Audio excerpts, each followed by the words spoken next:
Olá, bom dia. Bom dia, Pedro. Bom dia, Nilson. Bom dia. Começa agora o programa Coffee Break. O trânsito e o transporte público são os maiores problemas de infraestrutura de Belo Horizonte, de acordo com a última pesquisa realizada pelo Sindicato Nacional de Arquitetura e Engenharia em 2013.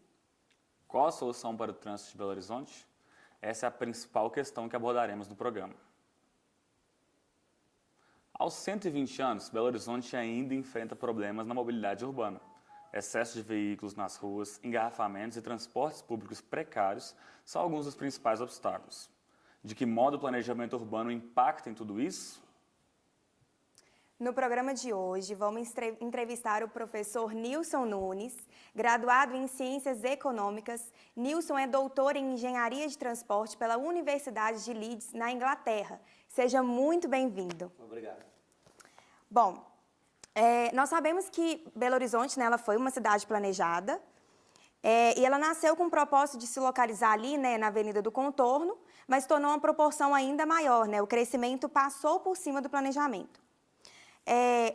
O crescimento excessivo de Belo Horizonte por cima desse planejamento, você acha que pode ser considerado um erro? De certa forma, sim, né? É o que acontece na maioria das cidades, né? Onde o que foi planejado, né, foi exacerbado. No caso bem recente de Brasília, por exemplo, também, é o que acontece. E acaba impactando todos os serviços básicos, né, da cidade, né? Principalmente a questão da mobilidade. Sim. E qual a diferença do planejamento da capital mineira para o planejamento de Brasília, por exemplo, como você citou?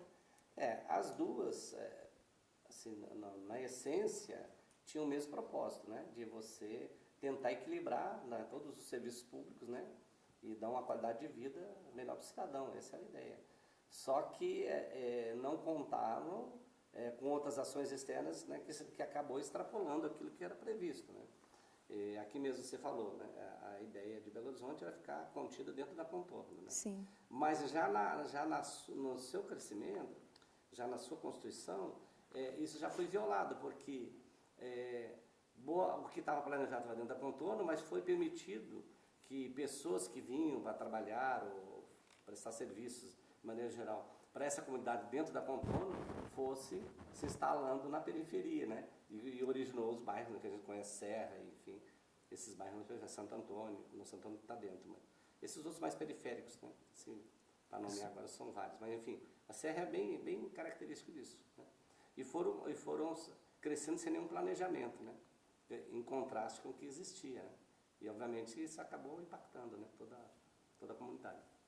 Mas assim, em comparação a Brasília mesmo, o que você acha que Brasília tem de melhor, assim, estruturado do que Belo Horizonte? Porque Brasília, na verdade, ela foi tombada, né, como patrimônio da humanidade, então assim, pelo menos o plano piloto, ele é difícil você mudar alguma coisa porque não pode alterar nem fachada de prédio, os ministérios, mas não cuidar do entorno, e aí que foi o problema, porque grande parte da população, principalmente que presta serviços, né, básicos, sei lá, o padeiro, a costureira, enfim, esse pessoal mora no entorno, né? E o entorno explodiu porque não houve nenhuma preocupação de planejamento, e principalmente na divisa ali com Goiás, que é muito próximo, né?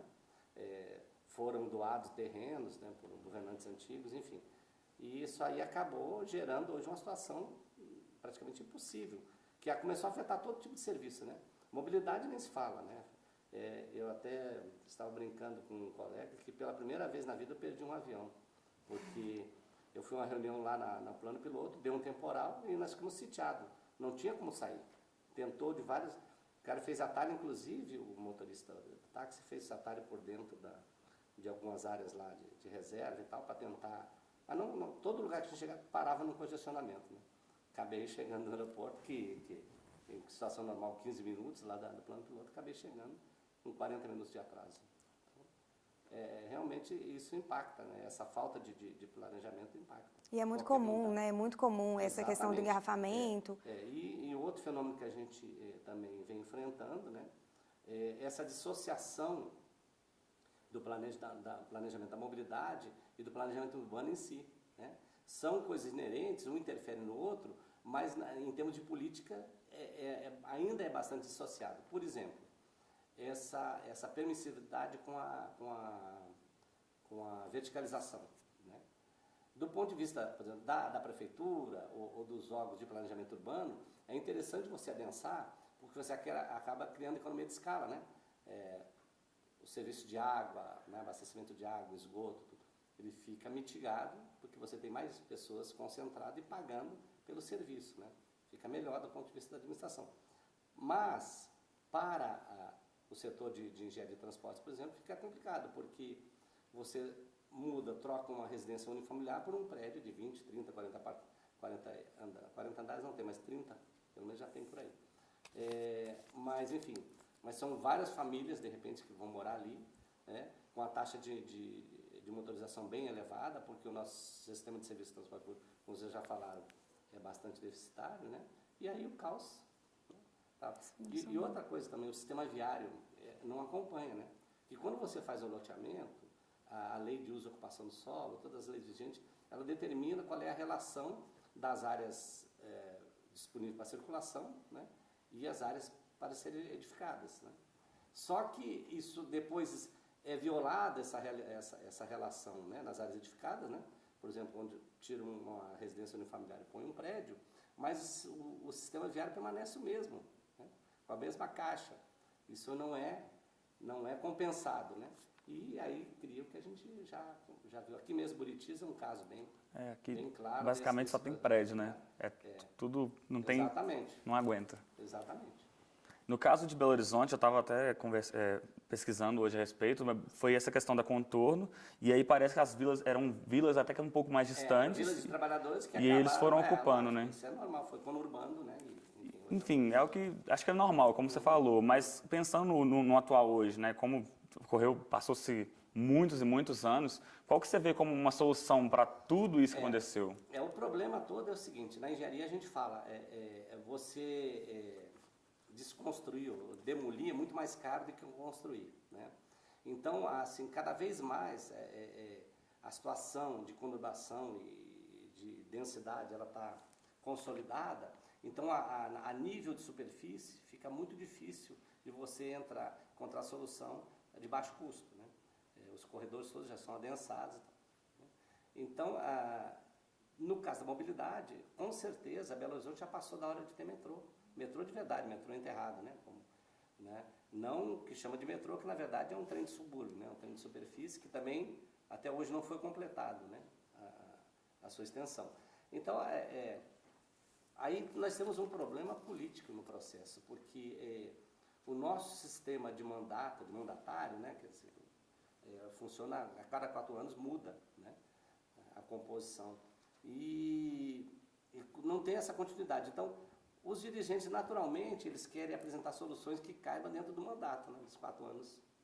Isso é um problema sério, porque qualquer obra de infraestrutura que tenha maior impacto, com certeza vai levar muito mais que 4 anos, porque um metrô mesmo, você vê, o metrô de São Paulo, o metrô do Rio, que até hoje estão sendo construídos, o metrô de Paris, que ainda está em expansão, Londres, né, enfim.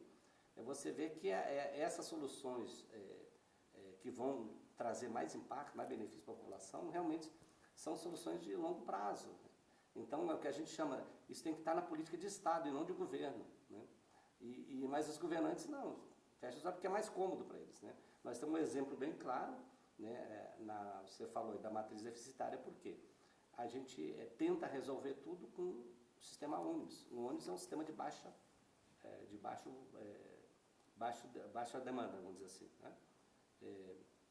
Então, no setor de transporte, você tem as capacidades bem definidas. Né? Se você trabalha fora da capacidade, você vai gerar algum tipo de custo para o sistema, né?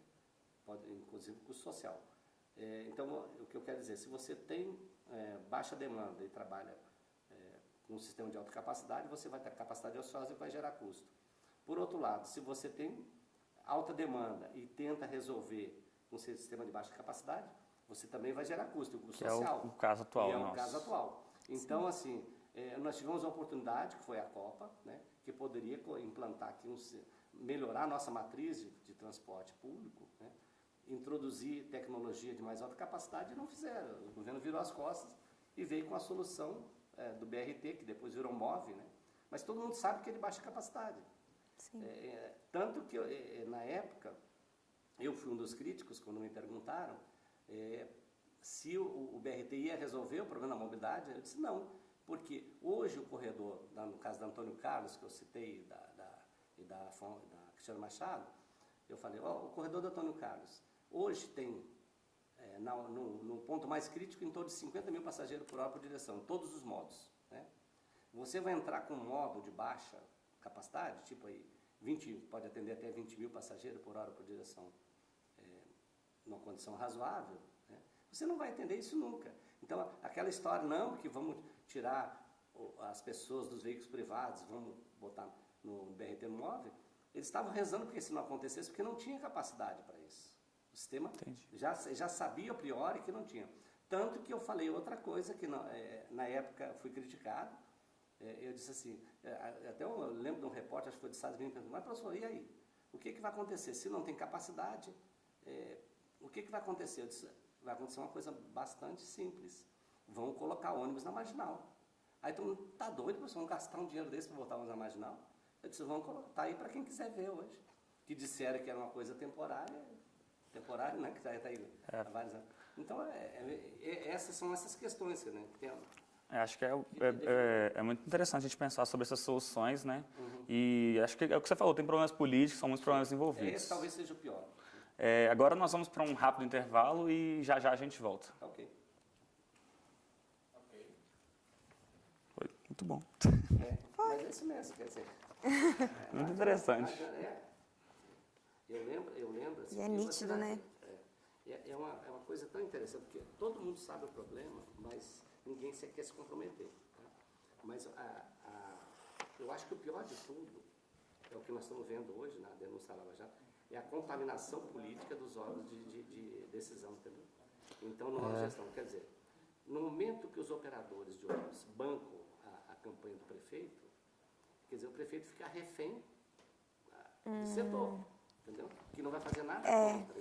Então, para mim, está mais que claro que a decisão de colocar um BRT foi esse comprometimento do prefeito com o setor que financiou a campanha dele, entendeu? Porque se ele fosse um cara imparcial, ele ia, não, peraí, vamos colocar um VLT, ou vamos começar a pensar em projetar um metrô. Pensar o certo, né?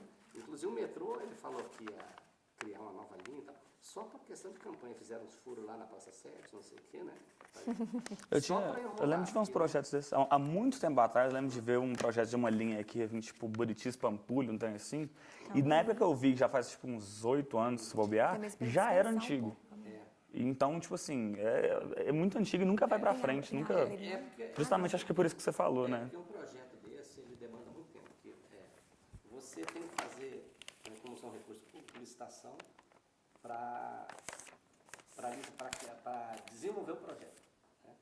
Só esse processo é demorado. Depois você tem que licitar o projeto. Também, né? É demorar, que aí entra a pessoa com recurso. Tá? Depois desenvolver o projeto, que também é outra coisa demorada. Né? E, enfim, implantar, que é mais demorado ainda. Então, claro que isso aí extrapola os 4 anos.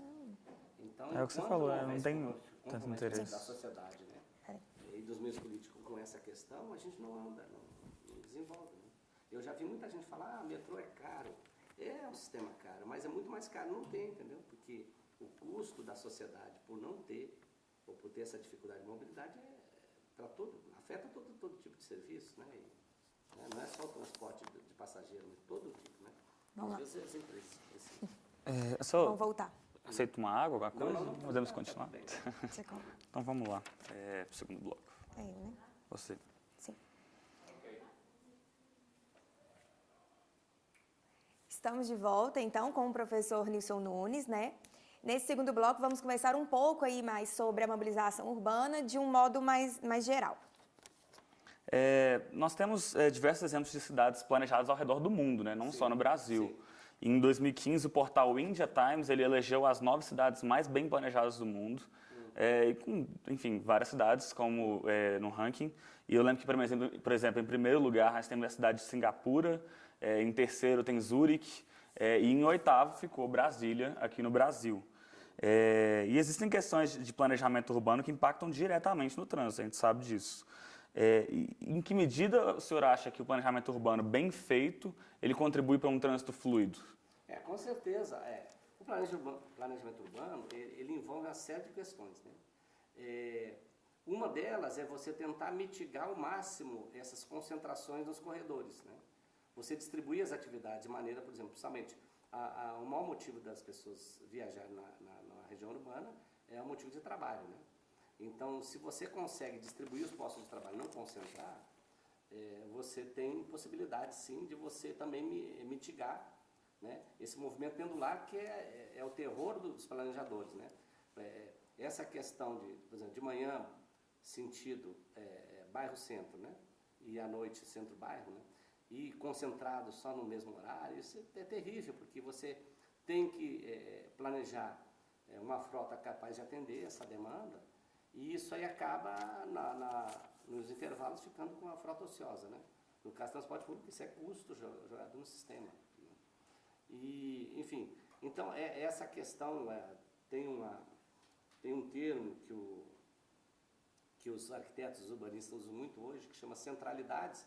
Na verdade, é o que é os subcentros antigos, que existiam alguns intuitivos, né? Precisamos pegar aqui, por exemplo, Venda Nova, é um subcentro, né?